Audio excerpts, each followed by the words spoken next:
China వాడు కూడా ఎటువంటి భారత అనుమతి తీసుకోకుండా దాంట్లో రోడ్డు వేసుకున్నాడు. ఎందుకంటే that is our property. Pak occupied Kashmir Indian property. శాంతి కోసం మనం ఆగాం తప్ప ఇంకా వేరే ఏం లేదు. మన ఇండియాకి ఏ రకమైన ఇది లేకుండా వాడు అత్తసొమ్ము అల్లుడు దానం చేసినట్టు పాకిస్తాన్ వాడు చైనాకి ఎట్ట దానం చేస్తాడు దాన్ని.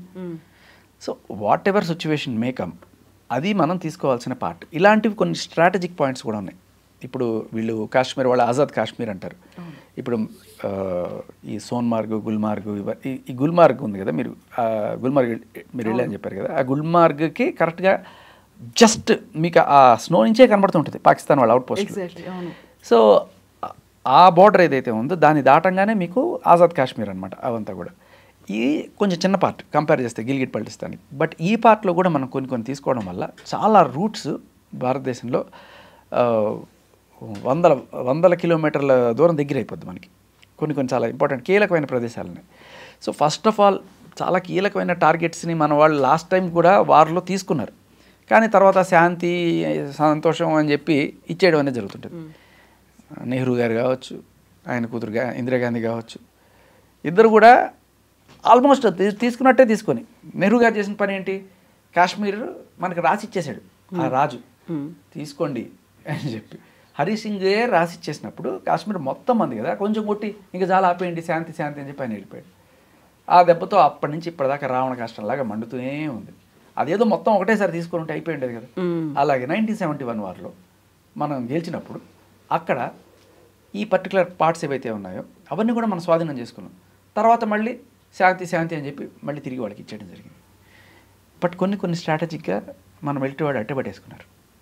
మీరు ఇప్పుడు లే లడక్ సైడ్ వెళ్తే తుక్ తుక్ అని ఒక ప్లేస్ ఉంటుంది. అది ఆ టైంలో నిజంగానే ఆ పేరు ఎలా పెట్టారో కానీ పాకిస్తాన్ వాళ్ళని తుక్కుతుగ్గా కొట్టి ఆ ఊరిని మన వాళ్ళు శృతిలో కలిపేశారు.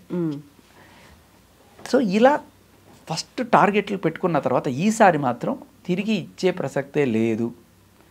ఏంటంటే చిన్న చిన్న ఊళ్ళు కూడా ఇచ్చేయడానికి వెళ్తుంటారు. వాళ్ళు ఇంత పెద్ద పార్టీ పెట్టుకొని అది ఇన్నాళ్ళు పెట్టుకున్నారు, 70 ఏళ్ళ నుంచి పెట్టుకున్నారు.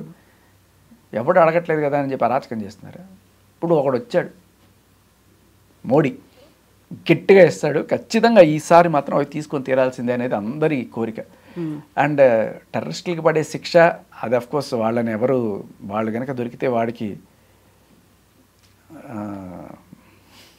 నా నోట్లో మాటలు రావు, చేయాల్సినవన్నీ జరగాల్సినవన్నీ జరుగుతాయి వాడికి సన్మానాలన్నీ, దాంట్లో ఎటువంటి డౌట్ లేదు.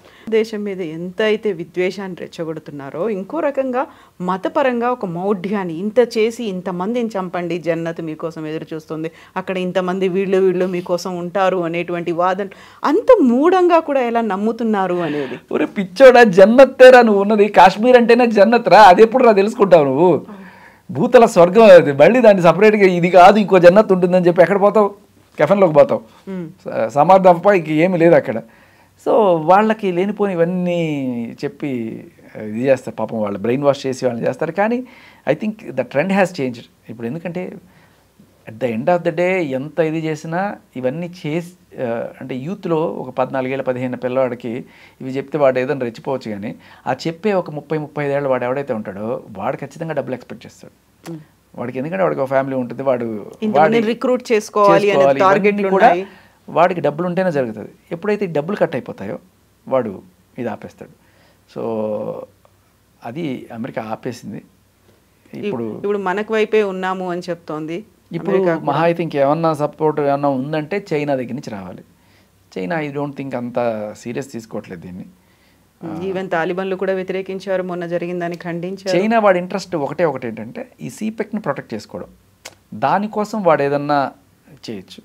అది దౌత్యపరంగా మాట్లాడుకొని సరే ఆ పర్టికులర్ ఏదైతే సీపెక్ రోడ్ అయితే కారాకోరం హిల్స్ నుంచి లోపలికి వస్తుందో దానికి సంబంధించి దౌత్యపరంగానే మాట్లాడుకొని మనం ఒక ప్లస్ గుర్తులాగా ఒక జంక్షన్ పెట్టుకొని ఇంటర్నేషనల్ బోర్డర్ ఒకటి పెట్టుకొని సరే మీరు వెళ్ళండి మేము వెళ్తాం అన్నట్టు ఏదైనా చేసుకుంటే తప్ప మనకి ఆఫ్ఘన్ బోర్డర్ రావడం అనేది చాలా ఇంపార్టెంట్. లేకపోతే లేపేసినా ప్రాబ్లం లేదు. కాకపోతే మనం మాత్రం శాంతి అనే దాంట్లో ఉన్నాము ఇప్పటికైతే. ఇంకా లేదమ్మా నేను చెప్తున్నాను కదా, శాంతి. ఇప్పుడు మహాత్మా గాంధీ గారు అహింస నేను సారీ ఆయన జాతిపిత ఆయన చేసిన పోరాటం అంతా ఉంది, బాగుంది. ఒక పక్క సుభాష్ చంద్రబోస్ ఆయనేమో నేను యుద్ధంతోనే మనకు సాధ్యం అని చెప్పి ఆయన బెటాలియన్నే తయారు చేసి Azad Hind Fauj Indian forward block ఇవన్నీ పెట్టి చేశారు. ఎక్కడెక్కడి నుంచో ఆర్మీని పట్టుకొచ్చారు. సింగపూర్లో తీసుకొచ్చి పెట్టారు దాన్ని ఏమంటారు బెటాలియన్స్, లేడీ బెటాలియన్స్ కూడా పట్టుకొచ్చారు ఆయన. వీళ్ళందరూ ఎక్కడి నుంచి వచ్చారు తెలుసా?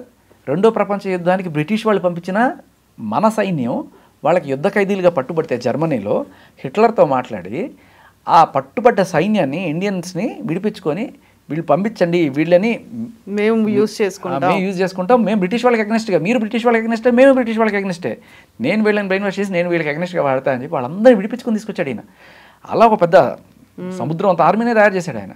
అన్ఫార్చునేట్లీ ఆయన్ని మిస్టీరియస్ చంపేయడం లేకపోతే ఏదో జరిగింది. కానీ గాంధీ గారు మాత్రం అహింస, సహాయ నిరాకరణ, మంచివే ఇవన్నీ చేశాడు.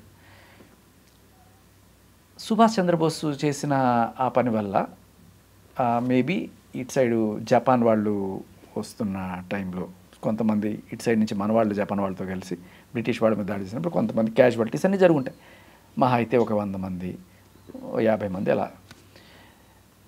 బట్ గాంధీ గారు అహింస అహింస అంటూ కొట్టుకోవద్దు, ముస్లింలు హిందువులు ఎస్పెషల్లీ కొట్టుకోకుండా ఉండడానికి మనం ఏం చేయాలి అంటే, వాళ్ళు అడుగుతున్నారు కదా పాపం దేశం ఇచ్చేద్దాం అని చెప్పి ఆయన తీసుకున్న ఒక డెసిషన్. ఆ రోజున ఎంతమంది చచ్చిపోయారు తెలుసమ్మా? 10 లక్షల మంది. The biggest massacre ever happened on earth. అహింస పరమధర్మ అని బోధించిన మహాత్ముడి వల్ల, ఆయన తీసుకున్న ఒక్క డిసిషన్ వల్ల, ఆయన జీవితం అంతా అహింసను బతికి ఒకే ఒక్క డిసిషన్ 10 లక్షల మంది చచ్చిపోయారు, అటుపక్క ఇటుపక్క. ఎవరిది పాపం? ఒక్క డిసిషన్, 1 డిసిషన్, రాంగ్ డిసిషన్. తర్వాత నెహ్రూ గారు ఆయన ఏం చేశారు?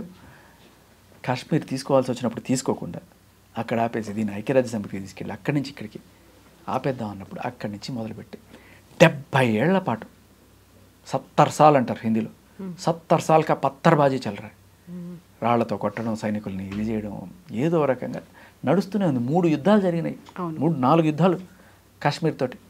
ఎంత ప్రాణ నష్టం, ఎంత డిఫెన్స్ మీద డబ్బులు ఖర్చు పెడుతున్నారు అటుపక్క ఇటుపక్క, just because of Nehru. Just because of Gandhi 10 లక్షల మంది చచ్చిపోయారు. జస్ట్ బికాస్ ఆఫ్ నెహ్రూ 70 ఏళ్ల పాటు రావణ కష్టం రగులుతుంది. ఇప్పటికీ కూడా మనం ఇదే శాంతి మంత్రం పఠిస్తూ ఉంటే మోడీ గారు కూడా అట్లా చేస్తారని నేను అనుకోను. ఎందుకంటే he's different from Gandhis and Nehrus. He will definitely take back అనేదే ప్రతి ఒక్కరి భారతీయుడి నమ్మకం. అప్పుడు చేసిన తప్పుల్ని ఈయనైనా సరి చేస్తారు అనే ఒక ఆశతో దేశం మొత్తం ఎదురు చూస్తుంది ఇవాళ. Let's hope he will bring that. S Shekhar garu, thank you so much. బోల్డంతమంది కూడా ఎదురు చూస్తున్నారు. ఇంకా శాంతి చర్చలు, ఒప్పందాలు ఇవన్నీ చాలు, ఈ రక్తపాతం చాలు. మీరు అన్నట్టుగా భూతల స్వర్గం ఎప్పటిలాగా అలాగ కళకళలాడుతూ పచ్చగా ఉండాలి అనేది. థ్యాంక్ యూ సో మచ్ అండి.